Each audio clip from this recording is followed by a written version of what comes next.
Video చూసే ముందు వీడియోకి లైక్ కొట్టి ఓం నమఃశివాయని కామెంట్ చేయండి. మీరు చేసే పూజలు దేవునికి చేరుతున్నాయా లేదా చేరితే ఈ సంకేతాలు కనిపిస్తాయి. ప్రతి ఒక్కరు ఇంట్లో దీపారాధన చేస్తూ ఉంటారు.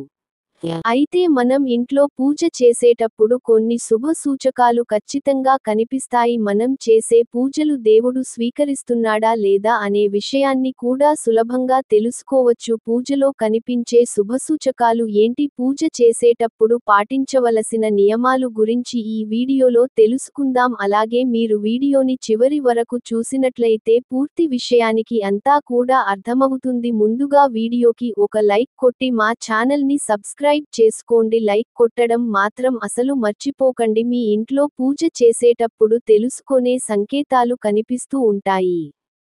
ఆ సంకేతాలు ఏమిటో తెలుసుకుని మనకు మంచి జరుగుతుందా లేదా చెడు జరుగుతుందా అని ముందుగానే ఊహించవచ్చు. ఇంట్లో పూజ సమయంలో దేవుని ముందు దీపం వెలిగించేటప్పుడు ఒక్కోసారి మన చేయి కాలుతుంది. ఇది అశుభ సంకేతం. పూజలో మీ చేయి కాలితే పూజ సమయంలో ఏదో తప్పు చేశారని అర్థం. నిండు హృదయంతో భక్తి శ్రద్ధతో దేవుడిని ఆరాధించాలి. ఇంట్లో పూజ చేసేటప్పుడు ఒక్కోసారి మన కంటి నుండి కన్నీళ్లు వస్తాయి. మీకు తెలియకుండా మీ కంటి నుండి కన్నీళ్లు వస్తే మీరు చేసే పూజకు మంచి ఫలితం రాబోతుందని అర్థం. మీకు కష్టాలు తొలగిపోతాయి సంకేతం. మీరు చేసే పనుల్లో విజయం సాధిస్తారని సంకేతాలు. అలాగే దేవుని ముందు దీపం వెలిగించిన తర్వాత అదీపం ప్రకాశవంతంగా వెలిగితే మీరు చేసే పూజలకు దేవుడు సంతోషంగా ఉన్నాడని, మీ కోరికలన్నీ నెరవేరుతాయి అని సంకేతం. పూజలో దేవునికి పువ్వులు సమర్పిస్తాము. అయితే ఒక్కోసారి మనం పూజ చేసేటప్పుడు దేవుడు చిత్రపటం పై నుండి పువ్వులు కింద పడుతుంటాయి. ఇలాంటి సంకేతాలు చాలా శుభసూచకం. మీరు ఇంట్లో పూజ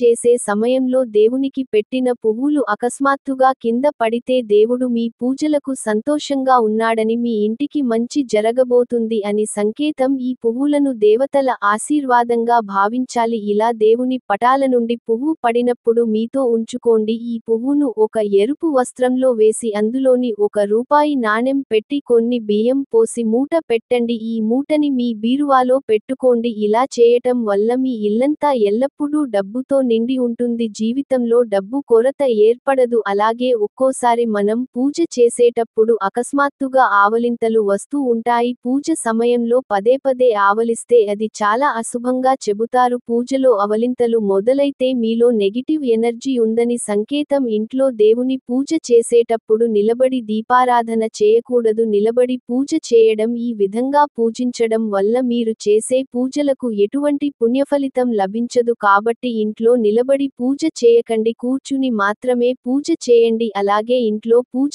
చేసే సమయంలో చిన్న చిన్న పొరపాట్లు జరుగుతూ ఉంటాయి. మనకు తెలియకుండా జరిగే చిన్న చిన్న పొరపాట్ల వల్ల అనేక సమస్యలు ఎదురవుతాయి. మనం పూజ చేసే సమయంలో అప్పుడప్పుడు కుంకుమ చేతి నుండి జారిపోతుంది. పూజలో ఉపయోగించే కుంకుమ చేజారి కింద పడితే అది చాలా అసహ్యంగా భావిస్తారు. పూజ చేసే సమయంలో ఇలా జరిగితే మీ భర్తకు ఏదైనా సమస్యలు ఏర్పడతాయని సంకేతం. ఇలా కుంకుమ కింద పడినప్పుడు దానిని చీపురుతో ఊడవకుండా చేతితో శుభ్రం చేసి ఆ కుంకుమను పారుతున్న నీటిలో కలిపితే ఎలాంటి దోషం ఉండదు. అలాగే అప్పుడప్పుడు పూజ చేసే సమయంలో దేవుడు ముందు వెలిగించాల్సిన దీపం పొరపాటున కొండెక్కుతుంది. అలా జరగడం కూడా అసహంగా భావిస్తారు. కుటుంబంలో సమస్యలు ఎదురవుతాయని సంకేతం. ఇటువంటి సమయాలలో దేవుడికి దండం పెట్టుకుని తిరిగి ఓం నమఃశివాయ అనే మంత్రాన్ని చదివి దీపాన్ని వెలిగిస్తే ఎలాంటి దోషం ఉండదు. అలాగే ఇంట్లో దీపారాధన చేసేటప్పుడు దీపంలోని వత్తులు పూర్తిగా కాలిపోతే మీ ఇంటిపై దేవుని అనుగ్రహం ఉందని సంకేతం. మీరు కోరిన కోరికలు నెరవేరుతాయి. దేవుడు ఆశీస్సులు మీ ఇంటిపై ఉంటాయని అర్థం. మీ పూజ గదిలో బల్లి కనిపిస్తే చాలా శుభసూచకం. బల్లులను లక్ష్మీదేవి సంకేతంగా భావిస్తారు. కాబట్టి మీ పూజ గదిలో బల్లెలు కనిపిస్తే మీ ఇంట్లోకి లక్ష్మీదేవి అడుగు పెట్టబోతుందని, డబ్బు సమస్యలను తొలగిపోతాయని సంకేతం. అలాగే పూజ గదిలో నల్ల చీమలు కనిపిస్తే మీరు త్వరలోనే ధనవంతులు కాబోతున్నారని సంకేతం. ఇది శుభ సూచకం. మీ ఇంట్లోకి లక్ష్మీదేవి అడుగుపెట్టబోతుంది. మీ సమస్యలని తీరిపోతాయని అర్థం. అలాగే పూజ గదిలో దీపం వెలిగించినప్పుడు ఒక్కోసారి దీపం నుండి అలా అస్సలు రాకూడదు. దీపం ప్రశాంతంగా వెలుగుతూ ఉండాలి. అంతే కానీ శబ్దం చేస్తూ ఉంటే మీరు చేసే పూజలు ఏవో తప్పులు చేస్తున్నారని అర్థం. అలాగే మీరు వెలిగించిన దీపం పైన పువ్వు పడితే మీరు చేసే పూజలు దేవునికి చేరుతున్నాయని, మీ పూజలతో దేవతలు సంతృప్తి చెందాలని అర్థం. పూజలో వెలిగించే దీపాన్ని అగరబత్తులతో వెలిగించాలి. పూజలో దీపం వెలిగించి తర్వాత దీపం దగ్గర అక్షింతలు వేయాలి. అలాగే దేవునికి కొట్టే కొబ్బరికాయ కుళ్ళిపోతే చాలా చెడు సంకేతంగా భావిస్తారు. కొబ్బరికాయ కుళ్ళినప్పుడు దాన్ని తీసేసి మీ కాళ్ళు చేతులను శుభ్రంగా కడుక్కొని పూజ గదిలో పసుపు నీళ్లు చిలకరించి కొత్త కొబ్బరికాయని కొట్టండి. ఇలా చేయడం వల్ల ఎలాంటి దోషం ఉండదు. వాస్తు శాస్త్రం ప్రకారం ఇంట్లో పూజ చేసేటప్పుడు పూజలో ఉపయోగించే పూజా సామాగ్రిని మీ కుడివైపున పెట్టుకోవాలి. ఇలా చేయడం వల్ల మీ కుటుంబానికి ఐశ్వర్యం సిద్ధిస్తుంది. అలాగే పూజలో ఉపయోగించే పండ్లు, పువ్వులు, మంచినీరు, శంఖం వంటి వస్తువులను మీ ఎడమవైపున పెట్టుకోవాలి. మన నిత్యం చేసే పూజలు ఈ నియమాలను పాటిస్తే మీరు చేసే పూజలకు శుభ ఫలితాలు లభిస్తాయని పండితులు చెబుతున్నారు. పూజ చేసే స్త్రీలు ఖచ్చితంగా కుంకుమ బొట్టు పెట్టుకోవాలి. కుంకుమపు దైవ శక్తి ఉంటుంది. కుంకుమ పెట్టుకోకుండా దేవుడిని పూజిస్తే అసలు ఎలాంటి పుణ్యఫలితం లభించదు. మీ పూజాగది ఎల్లప్పుడూ ఈశాన్య దిశలోనే ఉండాలి. ఈశాన్యం దిక్కున పూజగది ఉంటే మీ కుటుంబానికి అష్టైశ్వర్యాలు లభిస్తాయి. మీ ఇంటి దగ్గర పక్షి కూడా ఉంటే లక్ష్మీదేవి అనుగ్రహంతో మీకు మంచి రోజులు రాబోతున్నాయని సంకేతం. ఆకస్మిక ధనాన్ని పొందబోతున్నారని అర్థం. ఇంట్లో పూజ చేసిన తర్వాత ఖచ్చితంగా ఇలా చేయాలి. అప్పుడే మీ పూజకు పుణ్యం కలుగుతుంది. ప్రతి ఒక్కరు ఇంట్లో దీపారాధన చేసుకుంటారు. ఏ ఇంట్లో అయితే ప్రతినిత్యం దీపారాధన చేస్తారు అలాంటి ఇళ్లల్లో దేవతలు తిరుగుతూ ఉంటారు. ఆ కుటుంబంలో ఎలాంటి కష్టాలు లేకుండా ఉంటారు. దేవుని పూజకు చాలా విశిష్టత ఉంది. అయితే మీరు ఎన్ని పూజలు చేసినా సరే మీ కష్టాలు తీరట్లేదని బాధపడేవారు మీ పూజలో ఈ తప్పులు చేస్తున్నారేమో ఒకసారి చెక్ చేసుకోండి. మన శాస్త్రాలలో చెప్పబడిన పూజ నియమాలను తెలుసుకొని దేవునికి భక్తి పూర్వకంగా పూజ చేస్తే అఖండ రాజయోగం మీ ఇంటికి లభిస్తుంది. 7 తరాల ఐశ్వర్యం మీ ఇంటికి చేకూరుతుంది. అయితే అన్నిటికన్నా ముఖ్యమైన విషయానికి ఏమిటంటే ఇంట్లో పూజ పూర్తయిన తర్వాత ఖచ్చితంగా కొన్ని నియమాలు పాటించాలి. పూజ చేసినంత మాత్రాన పుణ్యఫలితం దక్కదు. ఇంట్లో పూజ పూర్తయిన తర్వాత కూడా కొన్ని నియమాలను తప్పక పాటించాలి. ఆ దీపారాధన నియమాలను పాటిస్తేనే ఆ దేవుని ఆశీర్వాదం మీ ఇంటిపై ఉంటుంది. దీపారాధనలు అలాగే ఇంట్లో పూజ పూర్తయిన తర్వాత తప్పతో పాటించవలసిన కొన్ని ముఖ్యమైన నియమాల గురించి ఇప్పుడు తెలుసుకుందాం. దీపం వెలుగులో ముక్కోటి దేవతలు కొలువై ఉంటారు. సరైన పద్ధతిలో ఇంట్లో దీపారాధన చేసి చూడండి. మీ ఇంట్లో ఎలాంటి కష్టాలు లేకుండా అదృష్టం వరుస్తుంది. ఆ ముక్కోటి దేవతల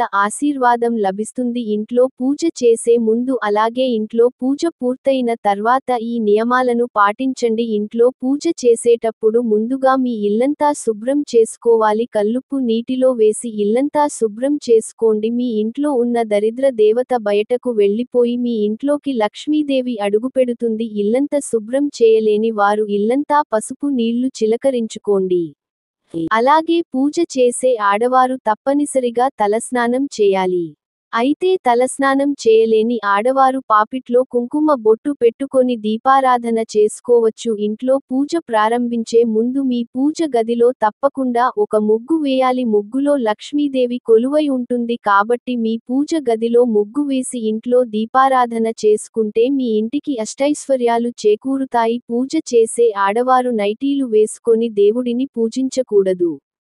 చక్కగా చీర కట్టుకొని ఇంట్లో దీపారాధన చేస్తే మీ ఇంట్లో లక్ష్మీదేవి స్థిర నివాసం ఉంటుంది. మీ పూజ గదిలో తప్పకుండా రాగి చెంబుతో మంచినీళ్లు పెట్టుకోవాలి. ఎందుకంటే మనం ఇంట్లో పూజ చేసేటప్పుడు పూజలో ఉన్న దైవశక్తులని ఆ మంచి నీటిలోకి చేరుతాయి కాబట్టి ఇంట్లో పూజ పూర్తయిన తర్వాత ఆ నీటిని తీర్థం లాగా స్వీకరించాలి. అప్పుడు మాత్రమే దేవుని అనుగ్రహాన్ని పొందుతారు. అలాగే ప్రతి ఒక్కరి పూజ గదిలో అక్షింతలు ఉండాలి. ఇంట్లో దేవుని పూజ పూర్తయిన తర్వాత అక్షింతలను దేవుని ఆశీర్వాదంగా భావించే అక్షింతలను తలపై వేసుకొని దేవునికి నమస్కారం చేసుకోవాలి.